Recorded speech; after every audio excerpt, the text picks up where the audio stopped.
ఓం నమ శివాయ. శ్రీమాత్రే నమ. నేను మీ శ్రీకృష్ణ చాముండేశ్వర మహర్షి. శ్రీ క్రోధినామ సంవత్సరం 2024 జూన్ నెల ఎలా ఉందో చూద్దాం. దాంట్లో మీనరాశి వారికి, మీనరాశి నుంచి గోచార రీత్యా ఎలా ఉంది. మీనరాశి అంటే పూర్వభద్ర 4వ పాదం, ఉత్తరాభద్ర 4 పాదాలు, రేవతి 4 పాదాలు. ఈ 9 పాదాల్లో జన్మించిన 3 నక్షత్ర జాతకులే మనకి మీనరాశి కిందకు వస్తారు. మీనరాశి అధిపతి బృహస్పతి, గురువు. అదేవిధంగా మనం చూసినట్టయితే జన్మంలో రాహు, అలాగే వ్యయంలో శని, తృతీయంలో గురువు, సప్తమంలో కేతువు యొక్క ప్రభావాల వల్ల మీనరాశి వారికి ఈ నెల జూన్ నెల అనేది ఎలా ఉందో చూద్దాం. ప్రత్యేకంగా రాహు జన్మంలో ఉండటం వల్ల వీరికి అనేక రకాల ఆటంకాలు ఎదురయ్యే అవరోధాలు ఎదురయ్యే అవకాశం ఉంది. ముఖ్యంగా లీగల్ ఇష్యూస్ ఏమైనా ఉన్న, భార్యాభర్తల మధ్య లీగల్ ఇష్యూస్, ఆస్తి సంబంధం, కుటుంబ వ్యవహారాల్లో సమస్యలు ఉన్నా కూడా అవి మరింత జటిలమయ్యే అవకాశం ఉంటుంది.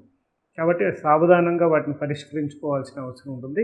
మధ్యలో వీరికి సంబంధించిన ఒక వ్యక్తిని మీరు మధ్యవర్తిగా తీసుకోవటం వల్ల కూడా శుభ ఫలితాలు పొందే అవకాశం ఉంటుంది.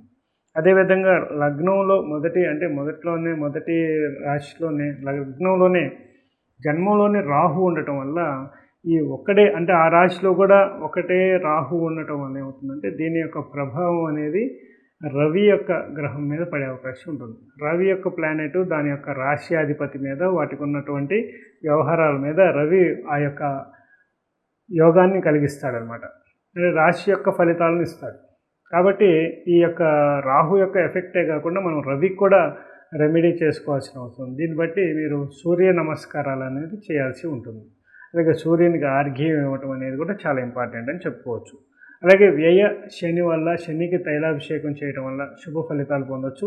అలాగే అనారోగ్యమైనటువంటి సూచనలు కూడా ఎక్కువ కనిపిస్తున్నాయి కాబట్టి కొంచెం జాగ్రత్త పాటించాలి. అలాగే జలగండం గురించి కూడా మీరు జాగ్రత్తగా ఉండాలి.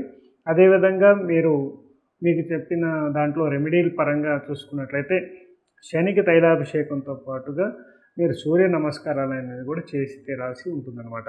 అదేవిధంగా పెద్దవారికి, ముసలి వారికి వస్త్రదానం చేయడం వల్ల కూడా శుభ ఫలితాలు పొందే అవకాశం ఉంటుంది. ఓవరాల్గా తృతీయంలో గురువు యొక్క ఫలితాలు కూడా శుభ ఫలితాలు ఇస్తాడు. మీకు లీడర్షిప్ క్వాలిటీస్ని, పదవిని ఇస్తాడు. అలాగే బ్యాంకింగ్ సంబంధించిన దాంట్లో మీకు లోన్స్కి సంబంధించి కానీ, ఆకస్మిక ధనయోగాలు కానీ, మీరు ఇవ్వాల్సిన డబ్బు తిరిగి చెల్లించబడటం కానీ, ఇలా అనేక రకాలుగా, అలాగే బంగారం ఆభరణాలు కొనుగోలు కానీ, లేకపోతే మీవి తాకట్టు పెట్టి రిటర్న్ తీసుకోవడం కానీ, ఇలాంటి ఎన్నో శుభ ఫలితాలు మీరు ఈ నెలలో చూసే అవకాశం ఉంది. కాబట్టి మీకు మొండి బకాయిలు కూడా తిరిగి రావటం, తద్వారా ఆభరణాలు కొనుగోలు, వస్త్ర కొనుగోలు ఇవన్నీ కూడా జరిగే అవకాశం ఉంటుంది. ఓవరాల్గా మీనరాశి వారికి చాలా వరకు బాగుంది. అలాగే ఇంకొక ఎపిసోడ్స్లో మనం ఈ రాశుల వారికి వచ్చే వ్యాధులు, వాటి నుండి పరిరక్షణకి ఎలాంటి రెమెడీస్ చేయాలనేది కూడా నేను చెప్పబోతున్నాను. దాంట్లో కూడా మీరు ఆ పరిహారాలను కూడా చూసి, ఏదన్నా మీరు అనారోగ్య సూచనలు మీలో ఉన్నట్లయితే, అనారోగ్యంగా బారిన పడినట్లయితే తప్పకుండా ఆ యొక్క పరిహారం చేయండి. తప్పకుండా పరిష్కారం అనేది మీరు చూస్తారనమాట. శ్రీ క్రోధినామ సంవత్సరం 2024 జూన్ నెల ఎలా ఉందో చూద్దాం. దాంట్లో మీనరాశి వారికి, మీనరాశి నుంచి గోచార రీత్యా ఎలా ఉంది.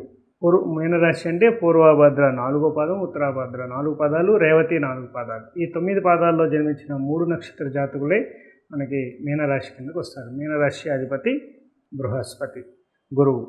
అదేవిధంగా మనం చూసినట్టయితే జన్మంలో రాహు, అలాగే వ్యయంలో శని, తృతీయంలో గురువు, సప్తమంలో కేతువు యొక్క ప్రభావాల వల్ల మీనరాశి వారికి ఈ నెల జూన్ నెల అనేది ఎలా ఉందో చూద్దాం.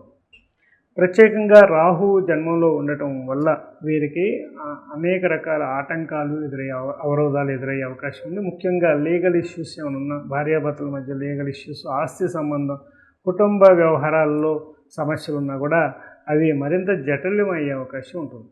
కాబట్టి సావధానంగా వాటిని పరిష్కరించుకోవాల్సిన అవసరం ఉంటుంది.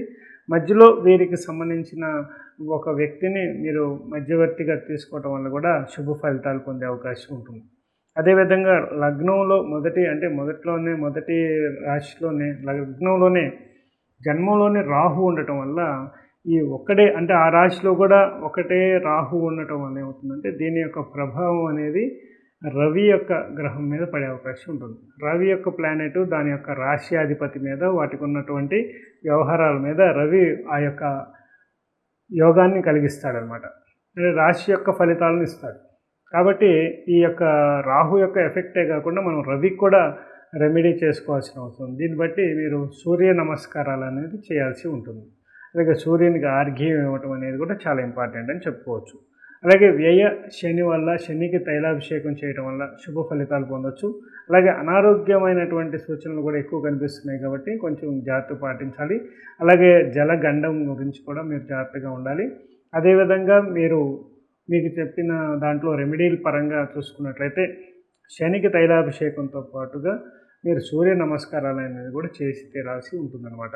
అదేవిధంగా పెద్దవారికి ముసలి వారికి వస్త్రదానం చేయడం వల్ల కూడా శుభ ఫలితాలు పొందే అవకాశం ఉంటుంది. ఓవరాల్గా తృతీయంలో గురువు యొక్క ఫలితాలు కూడా శుభ ఫలితాలు ఇస్తాడు. మీకు లీడర్షిప్ క్వాలిటీస్ని పదవిని ఇస్తాడు. అలాగే బ్యాంకింగ్ సంబంధించిన దాంట్లో మీకు లోన్స్కి సంబంధించి కానీ ఆకస్మిక ధనయోగాలు కానీ మీరు ఇవ్వాల్సిన డబ్బు తిరిగి చెల్లించబడటం కానీ ఇలా అనేక రకాలుగా, అలాగే బంగారం ఆభరణాలు కొనుగోలు కానీ లేకపోతే మీవి తాకట్టు పెట్టి రిటర్న్ తీసుకోవడం కానీ ఇలాంటి ఎన్నో శుభ ఫలితాలు మీరు ఈ నెలలో చూసే అవకాశం ఉంది. కాబట్టి మీకు మొండి బకాయిలు కూడా తిరిగి రావటం, తద్వారా ఆభరణాలు కొనుగోలు, వస్త్ర కొనుగోలు ఇవన్నీ కూడా జరిగే అవకాశం ఉంటుంది. ఓవరాల్గా మీనరాశి వారికి చాలా వరకు బాగుంది. అలాగే ఇంకొక ఎపిసోడ్స్లో మనం ఈ రాశుల వారికి వచ్చే వ్యాధులు, వాటి నుండి పరిరక్షణకి ఎలాంటి రెమెడీస్ చేయాలనేది కూడా నేను చెప్పబోతున్నాను.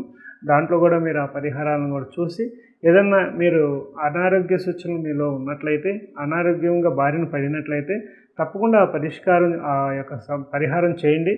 తప్పకుండా పరిష్కారం అనేది మీరు చూస్తారనమాట. అలాగే అనారోగ్యమైనటువంటి సూచనలు కూడా ఎక్కువ కనిపిస్తున్నాయి కాబట్టి కొంచెం జాగ్రత్త పాటించాలి. అలాగే జలగండం గురించి కూడా మీరు జాగ్రత్తగా ఉండాలి. అదేవిధంగా మీకు చెప్పిన దాంట్లో రెమెడీల పరంగా చూసుకున్నట్లయితే శనికి తైలాభిషేకంతో పాటుగా మీరు సూర్య నమస్కారాలు అనేది కూడా చేసి తీరాల్సి ఉంటుందన్నమాట. అదేవిధంగా పెద్దవారికి ముసలి వారికి వస్త్రదానం చేయడం వల్ల కూడా శుభ ఫలితాలు పొందే అవకాశం ఉంటుంది. ఓవరాల్గా తృతీయంలో గురువు యొక్క ఫలితాలు కూడా శుభ ఫలితాలు ఇస్తాడు. మీకు లీడర్షిప్ క్వాలిటీస్ని పదవిని ఇస్తాడు. అలాగే బ్యాంకింగ్ సంబంధించిన దాంట్లో మీకు లోన్స్కి సంబంధించి కానీ ఆకస్మిక ధనయోగాలు కానీ మీరు ఇవ్వాల్సిన డబ్బు తిరిగి చెల్లించబడటం కానీ ఇలా అనేక రకాలుగా, అలాగే బంగారం ఆభరణాలు కొనుగోలు కానీ లేకపోతే మీవి తాకట్టు పెట్టి రిటర్న్ తీసుకోవడం కానీ ఇలాంటి ఎన్నో శుభ ఫలితాలు మీరు ఈ నెలలో చూసే అవకాశం ఉంది. కాబట్టి మీకు మొండి బకాయిలు కూడా తిరిగి రావటం, తద్వారా ఆభరణాలు కొనుగోలు, వస్త్ర కొనుగోలు ఇవన్నీ కూడా జరిగే అవకాశం ఉంటుంది. ఓవరాల్గా మీనరాశి వారికి చాలా వరకు బాగుంది. అలాగే ఇంకొక ఎపిసోడ్స్లో మనం ఈ రాశుల వారికి వచ్చే వ్యాధులు, వాటి నుండి పరిరక్షణకి ఎలాంటి రెమెడీస్ చేయాలనేది కూడా నేను చెప్పబోతున్నాను. దాంట్లో కూడా మీరు ఆ పరిహారాలను కూడా చూసి ఏదన్నా మీరు అనారోగ్య సూచనలు మీలో ఉన్నట్లయితే, అనారోగ్యంగా బారిన పడినట్లయితే తప్పకుండా ఆ యొక్క పరిహారం చేయండి. తప్పకుండా పరిష్కారం అనేది మీరు చూస్తారనమాట. ఛానల్ని సబ్స్క్రైబ్ చేసుకోండి, అలాగే లైక్ చేయండి, అలాగే మీ కామెంట్స్ పెట్టండి. అలాగే మీకు ఏదైనా క్వశ్చన్ ఉన్నట్లయితే కూడా మీరు గవ్వల ప్రశ్నలో చాలామంది అడుగుతున్నారు. అలాగే చాలా ప్రశ్నలకి నేను సమాధానం చెప్దామని కొన్ని వీడియోస్ కూడా చేస్తున్నారు. అవి త్వరలో మీకు రిలీజ్ అవుతాయి. తప్పకుండా మహర్షి ఛానల్ని సబ్స్క్రైబ్ చేసుకున్నట్లయితే ఆ వీడియోలన్నీ కూడా మీరు కూడా నేరుగా మీకు వస్తాయి. తప్పకుండా లైక్ చేయండి, సబ్స్క్రైబ్ చేసుకోండి. ఓం నమః శివాయ.